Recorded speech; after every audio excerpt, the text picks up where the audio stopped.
أعوذ بالله من الشيطان الرجيم.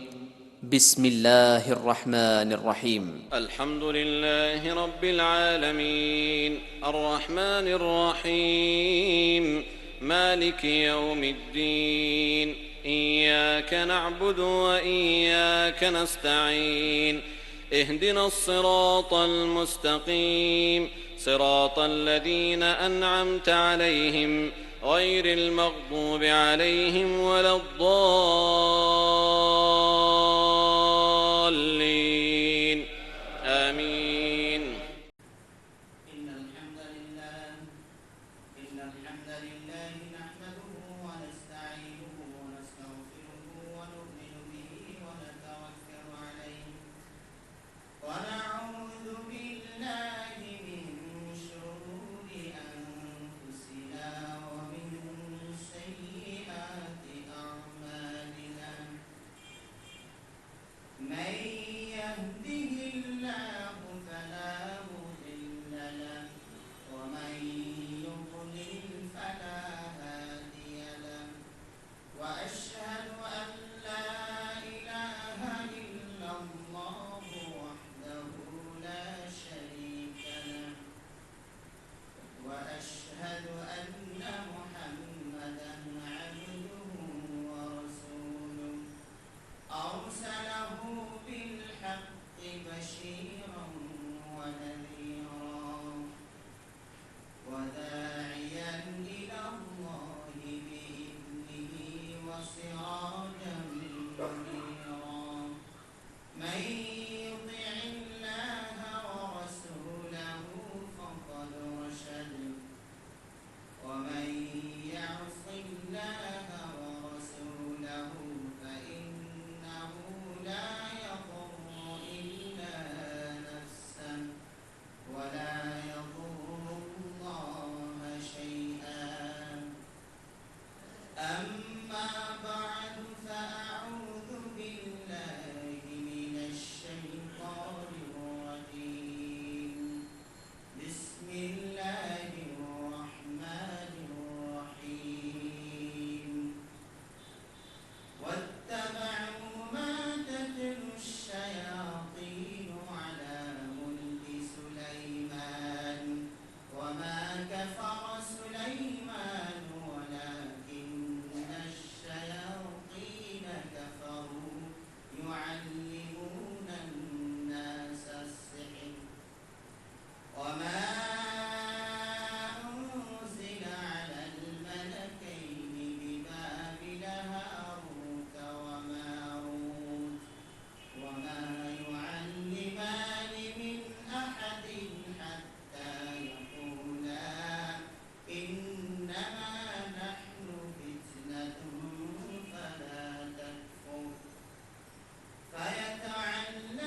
বাকি অংশটুকু নিয়ে আপনাদের সামনে আলোচনা করার ইচ্ছা পোষণ করি। আল্লাহ রাব্বুল আলামিন আমাদেরকে সঠিকটা বলার এবং সে অনুযায়ী সবাইকে আমল করার তৌফিক দিন। আমিন। আমরা আলোচনা করছিলাম ঈমান ভঙ্গের কারণসমূহ, ঈমান নষ্টের উল্লেখযোগ্য কারণসমূহ নিয়ে আমরা বেশ কয়েকটি জুমা আপনাদের সামনে আলোচনা করেছি। আজকে আমরা ঈমান ধ্বংসকারী ৭ম নাম্বার বা ৭ নং বিষয়টি নিয়ে আলোচনা করব ইনশাআল্লাহ তাআলা। ওয়া তাওফীক ইল্লা বিল্লাহ আলাইহি তাওয়াক্কালতু ইলাইহি। আর সেই ৭ নাম্বার ঈমান বিধ্বংসী ক্ষেপণাস্ত্রটির নাম হচ্ছে জাদু। জাদু শিক্ষা করা, শিক্ষা দেওয়া, জাদুর প্রয়োগ করা এবং কারো মাধ্যম দিয়ে জাদু করিয়ে নেওয়া, এই সবগুলি হচ্ছে ঈমান নষ্ট করার একটি বড় হাতিয়ার। অর্থাৎ যিনি জাদু শিক্ষা করবেন, শিক্ষা দিবেন, যিনি কাউকে দিয়ে জাদু করিয়ে নেবেন এবং যিনি টাকা পয়সার বিনিময়ে বা নিজেই কাউকে জাদুতে আক্রান্ত করবেন, এই জাদুর সাথে সংশ্লিষ্ট যত মানুষ রয়েছে সবাই ঈমান থেকে বের হয়ে যাবে, তাদের ঈমান থাকবে। কারণ জাদু ততক্ষণ পর্যন্ত কার্যকরী হবে না যতক্ষণ পর্যন্ত এটা শয়তানের সাথে যোগাযোগ না করা হয়। আর শয়তান ততক্ষণ পর্যন্ত আপনার সহযোগিতা করবে না যতক্ষণ না তার দাবি অনুযায়ী আপনি কাজ করেন। তার মানে আপনাকে শিরিক করতে হবে, আপনাকে কুফরি করতে হবে, অথবা দ্বীনের সুস্পষ্ট বিষয়ের সাথে লাঞ্ছনা এবং অপমানকর কিছু আচরণ করতে হবে। যেমন কোরআন মাজিদের উপরে দাঁড়িয়ে কিছু বলা, কোরআন মাজিদের উপরে পেশাব করে দেওয়া, অথবা কোরআন মাজিদকে টয়লেটের ভিতরে ফেলে দিয়ে সেই টয়লেটে সেখানে নিয়মিতভাবে বাথরুম সারা, এরকম মারাত্মক ধরনের জঘন্যতম অপরাধ না করা পর্যন্ত শয়তান আপনাকে সাড়া দেবে না। আর এই শয়তান সাড়া না দেওয়া পর্যন্ত জাদুর জন্য আপনাকে সে সহযোগিতা দেবে না। তাহলে আর এটাও আমাদের মনে রাখতে হবে যে জাদু কি তাহলে শয়তানেরই একমাত্র কাজ সাথী? এখানে আল্লাহ রাব্বুল আলামিনের কি কোনো হাত নেই? অবশ্যই আল্লাহ রাব্বুল আলামিনের অনুমতি ছাড়া এটা হতেই পারবে না। একটু বিষয়টা অনেক সময় খেয়াল করবেন, এখানে আল্লাহর অনুমতিটা হলো দুই রকমের। আল্লাহর অনুমতিটা, আল্লাহর ইচ্ছাটা দুই রকমের রয়েছে। একটি ইচ্ছা আল্লাহ রাব্বুল আলামিন প্রকাশ করেন ঠিকই, কিন্তু সেই ইচ্ছার প্রতি আল্লাহ রাব্বুল আলামিন সন্তুষ্ট নন। যেমন আল্লাহ রাব্বুল আলামিন মানব জাতিকে পরীক্ষা করার জন্য শয়তান সৃষ্টি করেছে। আল্লাহর এই যে একটা ইচ্ছা হলো, এই ইচ্ছার প্রতি আল্লাহ রাব্বুল আলামিন সন্তুষ্ট না, কিন্তু তবু মানুষের পরীক্ষা করার জন্য এটা করতে হয়। তাহলে পরীক্ষাটা নিব কিভাবে? এই জন্য কিছু কাজ থাকে আল্লাহ রাব্বুল আলামিন তার ইচ্ছাই হয়, কিন্তু সেটা আল্লাহ পছন্দ করেন না। আল্লাহ রাব্বুল আলামিন মন সৃষ্টি করেছেন, এটা আল্লাহ ছাড়া স্রষ্টা বলতে কেউ নেই। আল্লাহ রাব্বুল আলামিন মন সৃষ্টি করেছেন, এটা অর্থ এই নয় যে আল্লাহ রাব্বুল আলামিন নিজের সানন্দে স্বচ্ছন্দে পথকে সৃষ্টি করে আমাদের সামনে পেশ করেছেন, তা নয়। আমাদের সামনে পেশ করেছেন আমাদের পরীক্ষা করার জন্য। মদ আর দুধ দিলেন, আমরা কোনটা আল্লাহ বলেন এটা খাবা না, খবরদার এটা খাবা না, এটা হারাম, নিষিদ্ধ, এটা খাও, এটা অনুমতি আছে। এই নির্দিষ্টটা আমরা মানি কি না এটা পরীক্ষা করার জন্য আল্লাহ রাব্বুল আলামিন ভালোটাও সৃষ্টি করলেন, মন্দটাও সৃষ্টি করলেন। তাহলে আল্লাহ রাব্বুল আলামিনের ইচ্ছা কিন্তু দুই প্রকারের। এক প্রকার ইচ্ছা আল্লাহ করেন ঠিকই, কিন্তু তার উপরে আল্লাহ নিজেই সন্তুষ্ট নন, বিশেষ কোনো কারণে ওটা করতে পারে। আর আরেক প্রকার সন্তুষ্টি আল্লাহর ইচ্ছা, সেটা আল্লাহ যেমন চান তার উপর আল্লাহ সন্তুষ্টিও আছে, কিন্তু আল্লাহ ওটা কাউকে বাধ্যতামূলক করাবেন না। যেমন সালাত, সিয়াম, হজ, যাকাত, যত ইবাদত বন্দেগী আছে এবং পাক কর্ম বর্জন আছে, এগুলো কিন্তু আল্লাহ রাব্বুল আলামিন ইবাদতগুলো করতে বলেছেন, এই ইচ্ছাটা আল্লাহ ব্যক্ত করেছেন। আপনি আল্লাহর জন্য সাজদা দেন, মাথাটা নিচের দিকে করেন, রুকু করেন, সিজদা করেন, এগুলো আল্লাহ যেমন ইচ্ছা করেছেন তেমনি ভালোবাসেন। বান্দা রুকু করলে সিজদা দিলে তিনি ভালোবাসেন, কিন্তু এই কাজটি করার জন্য আল্লাহ রাব্বুল আলামিন কাউকে বাধ্য করবেন না, ইচ্ছার স্বাধীনতাটুকু তাদের দিয়ে রেখেছেন। আর আরেকটা ইচ্ছা যেটা বললাম, সেটা আল্লাহ রাব্বুল আলামিন অটোমেটিক্যালি ওটা করে ফেলবেন। যেমন সূর্য পূর্ব দিক থেকে উদিত হওয়া, পশ্চিম দিকে অস্ত যাওয়া, এটা নিয়ম, এইভাবেই চলবে। আল্লাহ রাব্বুল আলামিন যেদিন কিয়ামতের আগে শুধু ব্যতিক্রম করে দেখিয়ে দিবেন, পশ্চিম দিক থেকে সূর্যটা উঠিয়ে দিলে আমি এটা পারি।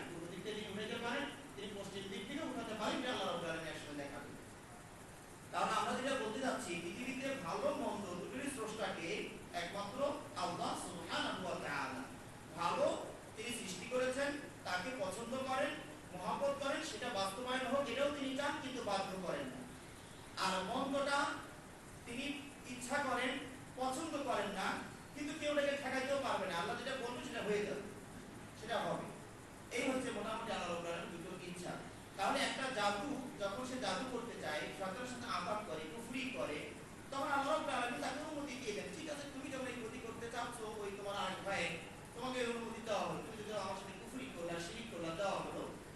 হয়তো বা আপনাদের মনে প্রশ্ন থাকতে পারে, ঠিক আছে, এটা আল্লাহর অনুমতিতেই এই কাজটা হয়ে গেল, জাদুর কারণে লোকটা অসুস্থ হয়ে পড়লো, ওই লোকটার দোষ কোথায়? যে আক্রান্ত হয়ে গেলেন, তার দোষটা কোথায়? তার দোষ এখানে নেই।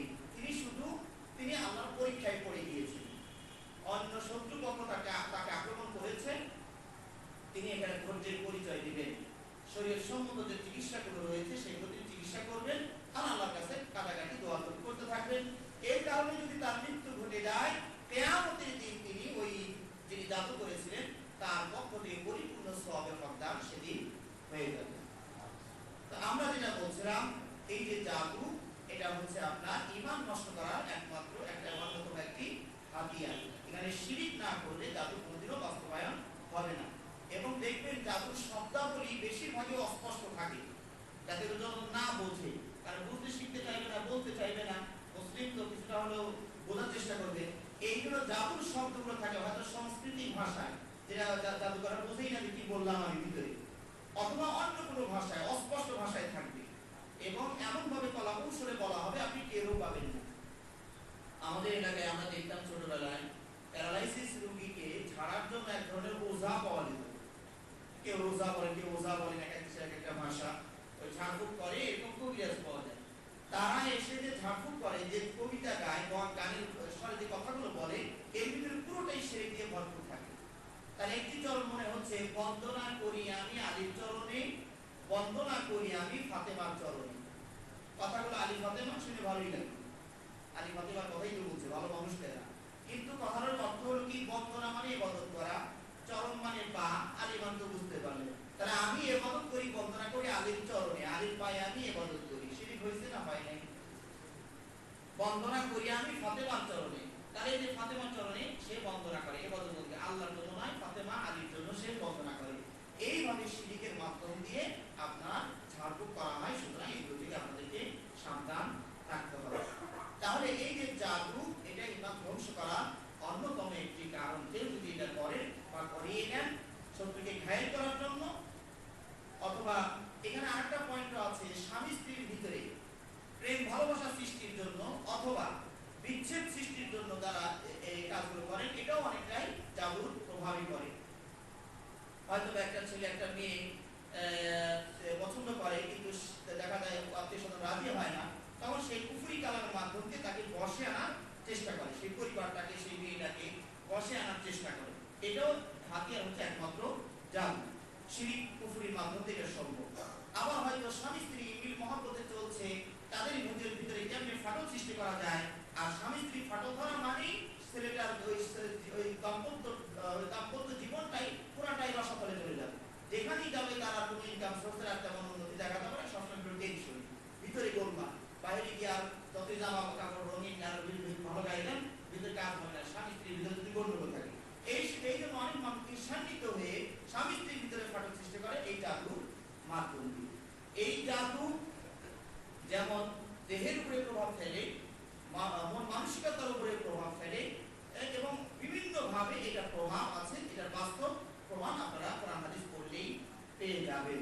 আপনারা জানেন মুসা আলাইহিস সালামের যুগে কিন্তু জাদুর একটা প্রভাব দেখা দিয়েছিল। যদিও সুলাইমান আলাইহিস সালামের যুগ থেকে চলে আসছে, তবে মুসা আলাইহিস সালামের যুগেও কিন্তু জাদুর প্রভাব ছিল। ফিরআউনের জাদুকররা বিশাল বিশাল জাদু দেখালো। ওয়াজাউ বিসিহরিন আযীম, আল্লাহ নিজেই কোরআনে বলছেন তারা মারাত্মক ধরনের জাদু দেখাইল। ওয়াসাহারু আইনান নাস, মানুষদের দৃষ্টিকে নজরবন্দী করে ফেলল। আল্লাহ কোরআনই বলছেন ওয়াসাহারু আইনান নাস, মানুষকে নজরবন্দী করে ফেলল। যা নয় তাই দেখে মানুষ, যা নয় মানুষ তাই দেখে, যা বাস্তব নয়। এটা আমরা মাঝে মাঝে জাদু ছাড়াও দেখি। যেমন আমরা যখন গাড়িতে উঠি, তখন আমাদের কিন্তু মনে হয় গাছ গাছের রাস্তাঘাট সবই দৌড়াচ্ছে, আমি যাই একদিকে, ওরা যায় আরেকদিকে। চোখে কিন্তু এমনটি মনে হয় যে গাছও দৌড় দিয়েছে আমাদের, আমার দেখা দেখি উল্টো দিকে। কিন্তু কিন্তু আসলে কিন্তু আমরা জানি যে আসলে গাছ দৌড়ায় না, এই জন্য আমরা বিশ্বাস করি না ওটা এমনি দেখা দেখা যায়, এমনি কিন্তু আসলে স্থিতিশীলই আছে।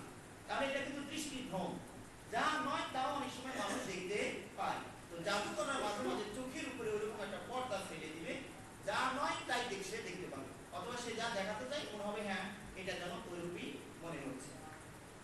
তো এই জাদুর মাধ্যম দিয়ে যারা মানে জাদুর চর্চা করবেন বা এই ধরনের কাজগুলো করবেন, তারা কি শিরকের ভিতরে হাবুডুবু খাচ্ছেন, তাদের ঈমান নষ্ট হয়ে যাবে। সুতরাং আজকের এই খুতবা শোনার পরে কেউ যদি কোনো মুসলিম ভাইয়ের এরকম সর্বনাশ করে থাকেন অজানার কারণে, জাদু করে ফেলেছেন, নিজের স্বার্থকে উদ্ধার করার জন্য ঈমান রক্ষা করতে চাইলে আজকে গিয়েই সেটাকে উঠিয়ে আল্লাহর কাছে তওবা করতে হবে। এবং এই জাদুর যে প্রভাব আছে এটা আমরা নবী মুহাম্মদ রাসূলুল্লাহ সাল্লাল্লাহু আলাইহি সাল্লামের জীবনী থেকেও আমরা পেয়ে যাই। সূরা ফালাক এবং সূরা নাস, এই সূরা দুটির তাফসীর যদি আপনি তাফসীর লেখাতে অবলম্বনে পড়াশোনা করবেন, তো সেখানে দেখবেন যে সেখানে জাদুর একটা প্রভাব আছে, তা হাদিসে এসেছে। সহিহ বুখারী এবং মুসলিমে হাদিসটি বর্ণিত হয়েছে, মা আয়েশা থেকেও বর্ণিত আছে। তিনি বলছেন যে স্বয়ং আল্লাহ রাসূল সাল্লাল্লাহু আলাইহি ওয়াসাল্লামকে জাদু করা হলো। রাসূল সাল্লাল্লাহু আলাইহি ওয়াসাল্লাম স্বপ্নের ভিতরে এই জাদুটার প্রভাব রাসূল সাল্লাল্লাহু আলাইহি ওয়াসাল্লামের উপরে কেমন ছিল, যে ওহীর উপরে কোনো প্রভাব ছিল না। আল্লাহর কাছ থেকে যে ওহী আসছে দ্বীনের বিষয়ে তার কোনো প্রভাব পড়েনি, ওটা কোনো ক্ষতি জাদু করতে পারেনি। তবে দুনিয়াবি কিছু একটা সমস্যা করতে পারলো, চেহারাটা একটু ফ্যাকাশে হয়ে যাচ্ছিল, আর দুনিয়াবি একটি কাজ তিনি করবেন বলে প্ল্যান করছেন যে এই কাজটা আমার করা দরকার। কিছুক্ষণ পরে তিনি ওই কাজটা না করেও মনের ভিতরে যাচ্ছে না আমি করেছি, না করেও করেছি এরকমটা মনে হচ্ছিল। প্রায় 6টি মাস রাসূল সাল্লাল্লাহু আলাইহি ওয়াসাল্লাম এরকম একটা অবস্থায় করেছিল। এরপরে স্বপ্নের ভিতরে ফেরেশতাদের কথোপকথনের মাধ্যমে আল্লাহ রাসূল সাল্লাল্লাহু আলাইহি ওয়াসাল্লাম জানতে পারলেন যে তাকে জাদু করা হয়েছে। একজন ফেরেশতা জিজ্ঞেস করলেন এরা কি হয়েছে, আরেকজন বলছে এই জাদুগ্রস্ত, এনাকে জাদু করা হয়েছে। কে জাদু করেছে? লাবিদ বিন আসাম ইহুদি, ইহুদি, সে রাসূলকে জাদু করেছে। কি দিয়ে জাদু করেছে? এই চিরুনি, চুল, এই ইত্যাদি সুই সুতা এগুলো দিয়ে জাদু করেছে। জাদুটার এইগুলো আছে কোথায়? একটা কূপের নাম বললেন, সম্ভবত জারওয়ান একটা কূপের নাম, সেই কূপের ভিতরে এটা জাদুকে পুঁতিয়ে রাখা হয়েছে। এবার রাসূল সাহাবাদেরকে নিয়ে গিয়ে পানিতে সিঞ্চন করে ওই অস্ত্রপাতিগুলো বের করলেন এবং সূরা ফালাক এবং সূরা নাস এটা পড়ছিলেন, আর একটা একটা গিরা খুলে যাচ্ছিল। সুবহানাল্লাহি ওয়া বিহামদিহি সুবহানাল্লাহিল আযীম। এখানে আপনার 11টির মতো গিরা দেওয়া ছিল, আর সূরা ফালাক আর নাসে 11টি আয়াতও রয়েছে। এইভাবে আল্লাহ রাসূল সাল্লাল্লাহু আলাইহি ওয়াসাল্লাম জাদু থেকে মুক্ত হয়ে গেলেন। এই ঘটনা থেকে আমি আপনাদেরকে যেটা বোঝাতে চাচ্ছি সেটা হলো যে জাদুতে একটা প্রভাব আছে, তার সঙ্গে রাসূল সাল্লাল্লাহু আলাইহি ওয়াসাল্লাম থেকে আমরা বুঝতে পারি যে হ্যাঁ কেউ কারো ক্ষতি করলে এইভাবে করতে পারে। তাহলে এখন এই জাদু থেকে বের হওয়ার উপায় কি? বের হওয়ার উপায় কি আবার জাদু? তাহলে আপনি আবার ঈমান হারা হয়ে গেলেন। জাদু থেকে বের হওয়ার জন্য আবার জাদুকরের কাছে যাওয়া যাবে না। এটার জন্য কোরআন এবং হাদিসে যে তাকবীর কথা বলা হয়েছে, ঝাড়ফুঁকের কথা বলা হয়েছে, সেগুলো আপনাকে করতে হবে। তার এক নম্বর মেডিসিন আপনারা এখানে পেয়ে গেলেন সূরা ফালাক এবং সূরা নাস। যা কাউকে যদি আপনি মনে করি তিনি জাদুগ্রস্ত হয়েছেন, তাহলে ওনাকে সকাল সন্ধ্যা যখন মন চায় তাকে এই সূরাটা পড়ে ফু দিতে থাকবে। আর কি আমল? সকাল সন্ধ্যার যে আমলগুলো রয়েছে, সকালে যে দোয়া দুরুদের কথা বলা হয়েছে ফজরের পরে অথবা আসরের পরে, হিসনুল মুসলিম দোয়া, ওইটা প্রফেসরের বইটা কিনে দেখবেন, সেখানে অনেক অসংখ্য দোয়া দুরুদের কথা বলা হয়েছে। ওই দোয়া দুরুদ যদি আমরা আমল করি ইনশাআল্লাহ আল্লাহর ইচ্ছা হলে আমরা সেখান থেকে বেঁচে যেতে পারি। এইভাবে জাদু থেকে মুক্ত হওয়ার চেষ্টা করতে হবে। আল্লাহ রাব্বুল আলামিন এই জাদু এবং জাদু সংক্রান্ত যত বিষয় রয়েছে এগুলো থেকে মুক্ত হওয়ার তৌফিক দান করুন, আমিন। আমাদের দেশে এই জাদু ঈমান নষ্টের এই পয়েন্টটি সাইনবোর্ড দিয়ে প্রচার করা হয়, জাদু শিখুন। তাহলে এই যে যারা সাইনবোর্ডটা দিলে তারা কি দোষী হবেন না? অবশ্যই। এবং এদেশের ভিতরে যাদের ক্ষমতা আছে এটাকে বন্ধ করা, তারাও বন্ধ করলেন না, কারণ তারাও দায়ী থাকবে। কারণ এগুলো যাদের দায়িত্ব, যাদের ক্ষমতা আছে, পাওয়ার দেওয়া হয়েছে, তারা যদি এগুলো বন্ধের চেষ্টা না করেন, তাহলে তাদের ভিতরে ঈমান বিধ্বংসী বস্তুর অবস্থান খুঁজে পাওয়া যাবে। সুতরাং জাদু যদি কেউ করে তাকে সম্পূর্ণভাবে বন্ধ করে দিতে হবে। জাদু এই শিক্ষা ব্যবস্থাটাই আপনাকে শিক্ষা ব্যবস্থা থেকে উঠিয়ে দিতে হবে এবং যে এই তৎপরতা চালাবে তার বিরুদ্ধে ব্যবস্থা নিতে হবে। কি ব্যবস্থা নেবেন সেটা আমরা ওমর রাদিয়াল্লাহু আনহুর হাদিস থেকে ওনার একটা সিদ্ধান্ত থেকে আমরা পেয়ে যাই। তিনি একটা চিঠি লিখেছিলেন তার গভর্নরদের কাছে, আনিকুলু কুল্লা সাহিরিন ওয়া সাহিরা, যত জাদুকার নারী আর পুরুষ আছে সবাইকে তোমরা হত্যা করে ফেলো। ওমর রাদিয়াল্লাহু আনহুর নির্দেশ, জাদুকর নর আর নারী সে যেই হোক না কেন তাকে তোমরা হত্যা করে ফেলো। এই নির্দেশ পাওয়া মাত্র যে গভর্নর তিনি বাস্তবায়ন করেছিলেন, তিনি বলছেন আমরা এই চিঠিটা পাওয়া মাত্রই 3 জন জাদুকরকে আমরা হত্যা করে ফেললাম। তাহলে ওমর রাদিয়াল্লাহু আনহু এখান থেকে সিদ্ধান্ত পাওয়া গেল জাদু যারা করবেন এবং করাবেন তাদের ইসলামের ফায়সালা হলো তাদেরকে হত্যা করে ফেলতে হবে। তওবা শুরু দেওয়া হবে, প্রথমে তওবা করে নিন, আর এই ধরনের কাজে জড়িত হবেন না। এরপরেও যদি সে বিরত না হয় তাহলে সর্বশেষ সিদ্ধান্ত হবে তাকে হত্যা করে ফেলতে হবে। এই জাদুর বিষয়গুলো আপনি সূরা বাকারা 102 নম্বর আয়াত এখানে বিস্তারিত আল্লাহ রাব্বুল আলামিন বলেছেন। এটা যখন থেকে এর উৎপত্তি হলো আল্লাহ রাব্বুল আলামিন এখানে বিশেষ ইঙ্গিত দিয়েছেন। সূরা আল বাকারা 102 নম্বর আয়াত আল্লাহ রাব্বুল আলামিন বলেন, ওয়াত্তাবাউ মা তাতলু শায়াতিন আলা মুলকি সুলাইমান ওয়া মা কাফারা সুলাইমান ওয়ালাকিন্না শায়াতিনা কাফারু। সুলাইমান কুফরি করেনি, কাফারু শব্দ বলে এসেছে। সুলাইমান কুফরি করেনি, বরং শয়তানেরা কুফরি করেছে। কিভাবে কুফরি করলো? ইউআল্লিমুনান নাস আস-সিহর, সিহর মানে জাদু, তারা মানুষদেরকে জাদু শিক্ষা দিত।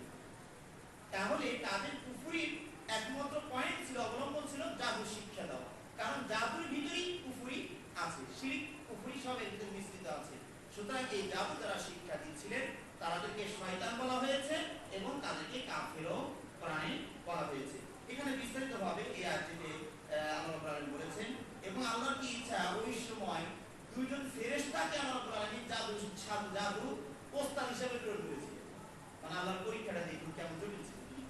2 জন ফেরেশতাকে জাদু ওস্তাদ, ওমা উনজিলা আলাল মালাকাইনি বিবাবিল হারুত ওয়া মারুত। হারুত মারুতের ঘটনা আপনারা জানেন মনে হয়, যদি কিছুটা অতিরঞ্জিত শোনা যায় কোরআনে যেটুকু আছে এগুলো আমরা শুনি। এবং বলছেন এবং যা কিছু অবতীর্ণ করা হলো হারুত আর মারুতের নিকটে, এই 2 জন ফেরেশতা তারা জাদু জানতেন। আল্লাহ রাব্বুল আলামিন তাদেরকে পরীক্ষামূলক ওই জাতির সামনে পেশ করেছিলেন। তাদের কাছে যখন কেউ এসে জাদু শিখতে চাইতো তারা আগেই বলে দিতেন বিষয়টা, যে দেখো আমরা কিন্তু তোমাদের জন্য একটা ফিতনা, এটা পরীক্ষা স্বরূপ আল্লাহ আমাদেরকে প্রেরণ করেছে, তোমরা আমাদের কাছ থেকে শিখিও না। এটা কোরআনে বলেছে, ওমা ইউআল্লিমানি মিন আহাদিন হাত্তা ইয়াকুলা ইন্নামা নাহনু ফিতনাতুন ফালা তাকফুর। তারা বলে দিতেন যে দেখো আল্লাহ রাব্বুল আলামিন তোমাদের ঈমানকে পরীক্ষা করার জন্য আমাদেরকে পাঠিয়েছেন, বলে দিচ্ছেন, সুতরাং তোমরা এটা আমাদের কাছে শিখিও না, ফালা তাকফুর, কুফরি করিও না আল্লাহর সাথে। কিন্তু তারা ওই তাকে বারবার মানে নাছরবান্দার মতো যখন ধরতো তখন তারা ঠিক আছে তোমরা যখন ঈমান রাখবেই না, বললাম ঈমান নষ্ট হবে, তাও যখন শুনলা না, আগুনে এটা ঝাঁপ দিতে না করে তাও যখন তুমি ঝাঁপ দিবা তখন আমার আর করার কি আছে, তখন তিনি এটা শিখিয়ে দিন।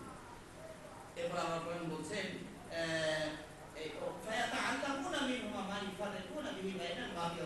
তারা এমন বিদ্যা শিখত যার মাধ্যমে স্বামী স্ত্রীর ভিতরে ফাটল সৃষ্টি করা যেত, স্বামী স্ত্রীর ভিতরে ফাটল সৃষ্টি করত। এরপর আল্লাহ রাব্বুল কথাটা বলেছেন যে আল্লাহর ইচ্ছা ছাড়া কিন্তু এটা হবে না। আল্লাহর ইচ্ছা কিন্তু লাগবে, কিন্তু আগে আমি এই ব্যাখ্যাটা দিয়েছি, আল্লাহর ইচ্ছা কিন্তু 2 প্রকারের আছে। এরপর আল্লাহ রাব্বুল বলছেন তারা এমন কিছু শিখে যা তাদের কোনো জাদু নিজেই তাদের কোনো ক্ষতি করতে পারবে না, কোনো উপকারও করতে পারবে না আল্লাহর অনুমতি না পাওয়া পর্যন্ত। এরপর আল্লাহ বলছেন ওয়ালাকাদ আলিমু লামান ইশতারাহু মা লাহু ফিল আখিরাতি মিন খালাক। তারা কিন্তু জানে এই জাদু যারা চর্চা করবে, শিখবে, শিখাবে, তাদের জন্য আখিরাতে ন্যূনতম অংশ নেই। তাহলে কি বোঝা গেল?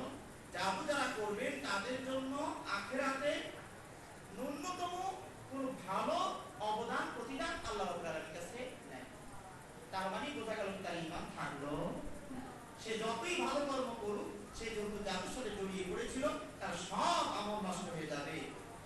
এরপর আল্লাহ রাব্বুল আলামিন বলছেন লাবিসা মা শারাউ বিহি আনফুসাহুম লাউ কানু ইয়ালামুন। তারা যে বস্তুটার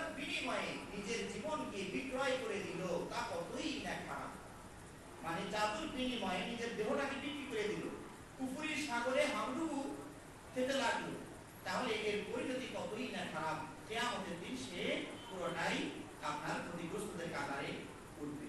সুতরাং এই আজকের এই আলোচনার মাধ্যমে আমরা এই কথা সুস্পষ্টভাবে বুঝতে পারলাম যে জাদু এবং জাদুর সাথে যত রকমের সহযোগিতা আছে এই সব গুলোই হচ্ছে কুফরি এবং শিরক। আল্লাহ রাব্বুল আলামিন আমাদেরকে এই সকল জাদু এবং শিরক থেকে মুক্ত হওয়ার তৌফিক দান করুন। আমিন। ওয়া আখিরু দাওয়ানা আলহামদুলিল্লাহি রাব্বিল আলামিন।